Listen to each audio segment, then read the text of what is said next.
Are you cheap or frugal? Think you've mastered the art of thriftiness? Or are you just cheap? Hit that like button and subscribe, and we will give you the lowdown on the difference between cheap and frugal. By the end of the video, you'll know how to stretch your dollar without becoming a pariah among your friends and family. And our last tip could save you thousands. We all have them. You know, the friend you'd kind of like to avoid. The one that always asks you to drive but never offers to pay for any gas. Or picture this, you're out with 4 other friends for dinner. One person has 4 drinks and dessert, while you limit yourself to a glass of wine. Then when the check comes, they want to split it evenly, even though their bill was $50 more than yours. And then to top it off, they leave a tiny tip for the server. Or on the other end of the spectrum, the one who has to figure out their share of the bill down to the last penny. You know, the cheap one.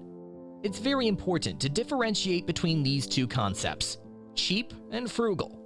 They might sound similar, but there is a big difference in their meanings and the mindset behind them. When it comes to managing money, it's better to be identified as frugal rather than cheap. First off, let's talk about what being cheap means. A cheap person is someone who's unwilling to spend money, irrespective of the price or quality of a product or service. This often leads to a negative impact on their own lives or those around them. It's about compromising the quality, comfort, or happiness merely to save some cash. Constantly prioritizing money over personal relationships can strain connections with friends, family, and colleagues. Let's look at a couple of examples. A friend bought a townhouse in a prime vacation area and decided to offer it as a short-term rental.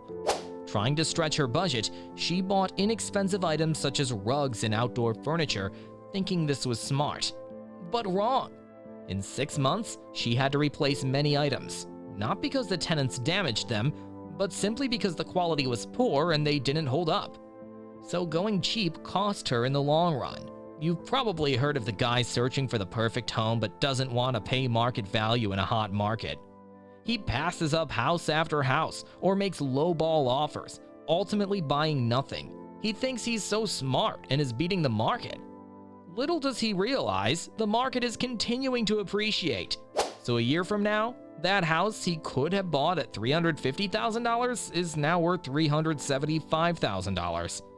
His cheapness cost him $25,000. So what did he save? And what about opting for the lowest car insurance coverage? Or skipping the uninsured or underinsured? Sounds like a great financial move, but it isn't. If you ever have a need, this can cost you big time. The frugal option would be to take moderate coverage while selecting a higher deductible. Cheap often equates to low quality. Cheap tools, cheap TVs, cheap lodging. They seem like a good choice, but often break or don't perform, ultimately costing you more in money, time, and stress. We aren't advocating only buying the top of the line, but making informed purchases or decisions that balance price and quality. Don't earn the title King of Cheap. On the flip side, frugality emerges as the unsung hero of financial decisions. So, how can you boost your bottom line and keep those hard-earned dollars in your pocket? Let's look at a few easy tactics to be frugal while retaining your dignity. Instead of becoming a recluse to save money, be the social budgeting wizard. Can't afford dining out? Host a potluck feast where the only thing on the menu is savings.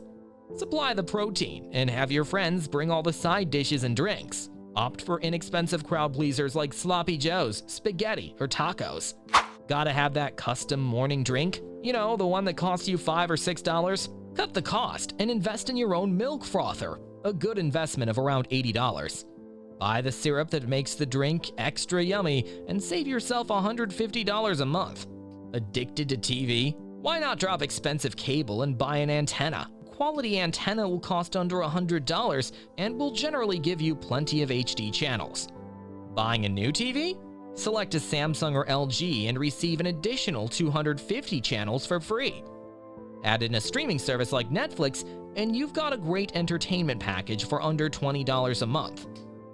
Do you live alone or have a small household? If so, shopping at the warehouse stores like Costco or Sam's Club can seem like a waste. Why not pool together with a friend or neighbor and share some of those great bulk buys? One exceptional frugal move is to extend the life of your car. In other words, just because you've paid it off doesn't mean it's time for a new car. If you can get another year or two out of your vehicle, you've really made bank, even if you can afford a new one. So don't feel like you have to reach for the shiny penny. Make wise choices, and your financial security will grow. To sum it up, being frugal is about saving money and getting value. Being cheap can lead to short-term savings, but might cost you more in the end. And most importantly, you can practice frugality without coming across as cheap. If you enjoyed this video, hit the like button and subscribe so we can continue to bring you more great videos just like this one.